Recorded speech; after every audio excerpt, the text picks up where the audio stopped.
Okay, this is the continuation of Chapter 9, dealing with muscles and muscle tissues. Different factors that are involved with muscle contraction. When you look at the force that the muscle contracts with, it's dependent upon the number of cross bridges that are attached. And this is influenced by the number of muscle fibers that were stimulated. The more motor units that are stimulated, the greater the force is going to be. What is the relative size of the fibers? The bulkier the muscle, the more tension it can develop. Frequency of stimulation, so the higher the frequency, the greater the force is going to be, because often stimuli are added together. And the degree of muscle stretch. Muscle fibers with sarcomeres that are anywhere between 80 to 100% of their normal resting force will generate more force. If it's less than 80% of the resting length, the filaments are overlapping too much and that force starts to decrease. If the sarcomere is greater than 120% of the resting length, then the filaments don't overlap enough, so the force decreases. So ideally, you want it between 80 to 120%. So this is just showing the contractile force that the more cross bridges are allowed, you get higher strength. Excuse me. And this is showing what we were just saying, that 80 to 120% is the optimum length. For the reasons we just mentioned, it's too high or too low, you don't get as high a strength. How fast a muscle contracts and how long it can stay contracted is going to be influenced by the muscle fiber type, the load, and the recruitment. With muscle fiber types, we have two different ways of classifying, two characteristics to look at. The speed of contraction, either slow or fast. It basically has to do with how fast does the ATPase split that ATP. Metabolic pathways is the other way of classifying it, so the speed and then the pathways. Oxidative fibers, which uses aerobic pathways, versus glycolytic fibers, which use anaerobic glycolysis. So you can classify skeletal muscles as being slow oxidative, fast oxidative, or fast glycolytic fibers. This is one of those three. Most of your muscles are going to have a combination of these fiber types, and genetics will determine the percentage of them. So different muscle types are better suited for different jobs, as you might be able to figure that out. Slow oxidative fibers are very good for low intensity but high endurance activities, like maintaining your posture. It doesn't take a lot of force, but you've got to be able to contract for long periods of time. Fast oxidative fibers are for medium intensity activities like walking, sprinting. Fast glycolytic fibers are good for very short-term, very intense, very powerful type movement. Kicking a ball, throwing a football, hitting a baseball, something where you need a lot of strength right now. And so we look at some of these different factors that will influence the velocity and the duration of skeletal muscles. Do you have predominantly fast glycolytic, which are going to fatigue fairly quickly, versus predominantly slow oxidative, which will have high endurance? And this table will give a comparison of some of the characteristics between these three different types of fibers, of the slow oxidative, the fast oxidative versus a fast glycolytic. What are the things that you're looking about? The myoglobulin, remember that's what binds oxygen. And the structural characteristics as far as how many mitochondria do they have. Capillaries. Load and recruitment. Load refers to muscles that contract fastest when there is no load that's added. The greater the load, the shorter the duration is going to be. The greater the load, the slower the contraction is going to be. Recruitment deals with the more motor units contracting, the faster and more prolonged the contraction is going to be. And that is shown here. in a graph. How do you adapt to exercise? Well, aerobic exercise or endurance exercising, things such as jogging, swimming, biking, it's going to lead to more muscle capillaries, it's number of mitochondria, and the myoglobulin, myoglobulin binds the oxygen. So it's going to basically result with increased endurance, increased strength, increased resistance to fatigue. Some of the fibers may convert from fast glycolytic to fast oxidative. Resistance exercise typically is more anaerobic in nature. Things such as weightlifting, you intend to increase the size of the fiber. So you get muscle hypertrophy where you're increasing the size over all of the muscles. You're increasing mitochondria and the myofilaments, glycogen stores, which is a storage form for glucose, and the connective tissue. So you get that increased muscle size, increased muscle strength in there. Now, muscles need to be active to remain healthy. If you're not using them, they tend to atrophy, which is the loss of mass, and they start to degenerate. This is due, when muscles atrophy, it's due to them not being used, the immobilization of them. There's no neural stimulation. It can start to begin immediately. Muscle strength can decline about 5% per day. Someone who is paralyzed, those muscles may atrophy to about 1/4 their normal size. Fibrous connective tissue tends to replace the lost muscle tissue. At that point, to try to rehabilitate is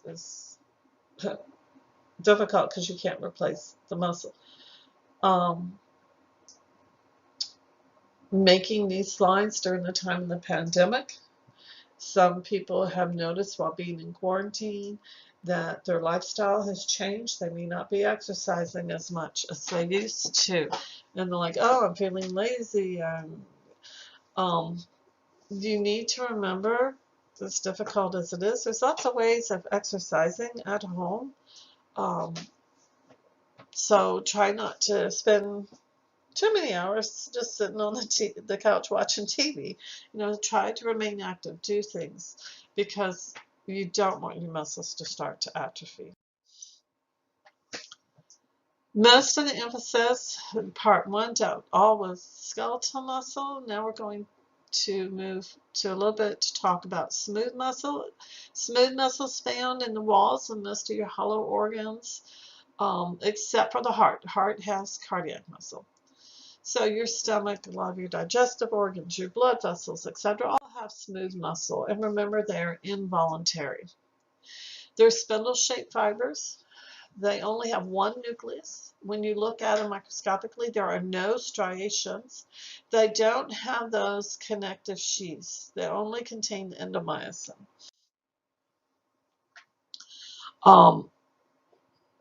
With your organs that do have smooth muscles, typically you have layers of them. You have at least 2 layers of them. And the fibers are organized so that the sheets of fibers are going in opposite directions. That makes it stronger. So you have longitudinal fibers, this layer where the fibers, they're going parallel to the long axis. When they contract, the particular organ that you're looking at is going to shorten. Then there's also a layer that's what's called the circular layer. And as the name implies, the fibers run around the circumference of the organ. Because remember, in the middle is it's a hollow, and that's what we call the lumen. The lumen is that hollow area. And so the circular layer causes that opening to constrict. It allows for a process that we call peristalsis. Peristalsis is alternating contractions and relaxations. And say if you're looking at the stomach, it allows for better mixing of the substances that are in the lumen, in that open area of it. So if you look at showing in the digestive system, specifically in the small intestines, you have your longitudinal layer, which is right here, the outermost one. So the fibers are running this way. And then you can see here, the innermost layer is the circular layer. So as these two contract, you get much better mixing that way. Now with smooth muscle, there's no neuromuscular junction like what we saw with the skeletal muscle.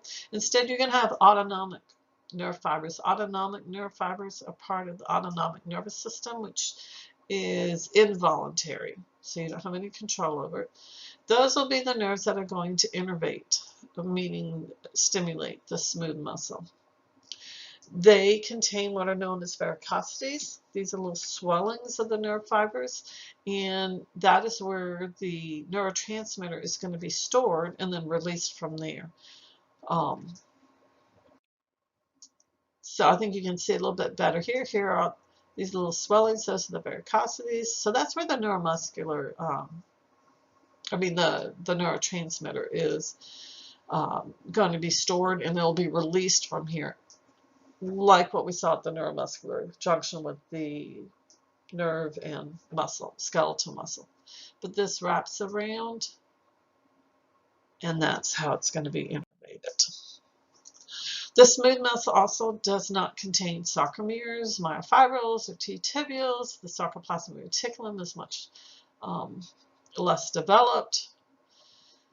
The sarcoplasmic reticulum does store intracellular calcium, but most of the calcium that is going to be needed for contraction to occur is going to come extracellularly.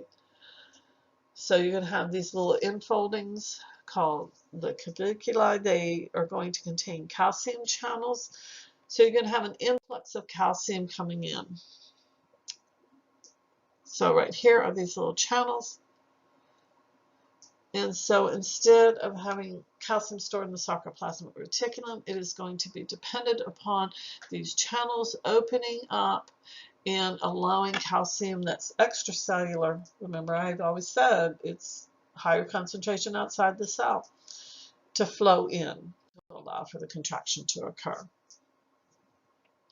The thick filaments are much fewer in smooth muscle than you saw in the skeletal muscle.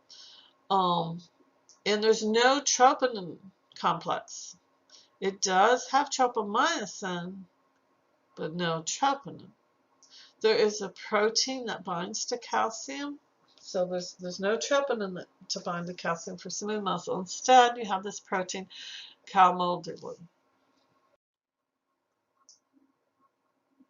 So your thick and thin filaments are arranged differently. They're arranged diagonally. During contraction, you're going to have what we call these dense bodies. These are proteins that anchor the filaments to the sarcolemma, kind of like the Z disc. And so during contraction, the sarcolemma between these dense bodies is going to bulge outward, so it looks real poofy. So this is showing a contracted muscle. So this is going to look real kind of poofy here. Here are your dense bodies. And the muscle's going to contract inward this way.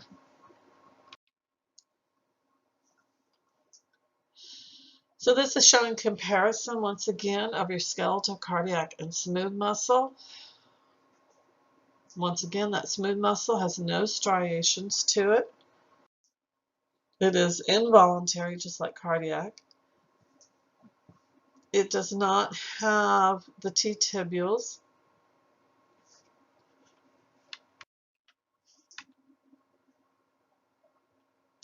There are gap junctions, those pores from one cell to adjacent cells that fluid can move through. It is regulated by the autonomic nervous system. It can be regulated also by or influenced by hormones. It is sometimes influenced also by stretching of it. The source of calcium is going to be somewhat from the sarcoplasmic reticulum, but mostly from extracellular fluid. And then here you can see is the calmodulin that's going to bind to the calcium. The speed of contraction typically is very slow. It is very rhythmic. It can respond to stretch. It is going to be mostly aerobic.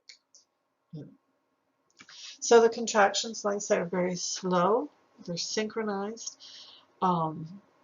Those gap junctions, those little pores or openings from adjacent cells, does allow for the action potential to be transmitted from one cell to another, from one muscle fiber to another.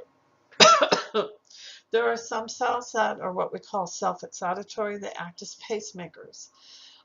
So they can help with the rate and the intensity of the contraction to help modify that. There is a sliding filament mechanism. Like the final trigger is going to be increasing that intracellular calcium level.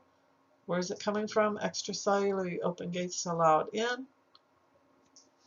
Contraction is going to stop when calcium is no longer available and ATP is required for contraction to occur.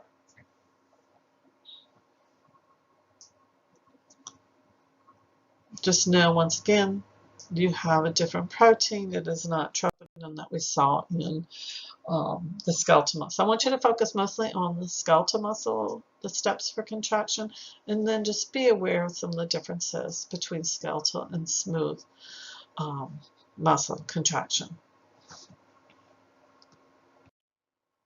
And this is showing the sequence of the steps where you have the influx of the calcium. It's going to bind to the modulin, which is going to then activate it. And you, once again, get your myosin heads binding to the thin filaments. Visceral muscle. This is found, the unitary smooth muscle, found in all hollow organs except for the heart. So when you see visceral, think smooth muscle. Some of the common characteristics, once again, is that the muscle is arranged in sheets, longitudinal versus circular. It's innervated by the varicosities. It does often exhibit those spontaneous action potentials. You do have the gap junctions, which allow it to pass from one cell to adjacent cells. It can respond to various chemical stimuli, meaning the hormones like that. It's stretching. Multi-unit smooth muscles located in the large airways, such as in your lungs, your larger arteries, the iris in your eye that gives the color, that is smooth muscle. Some of those have very few gap junctions.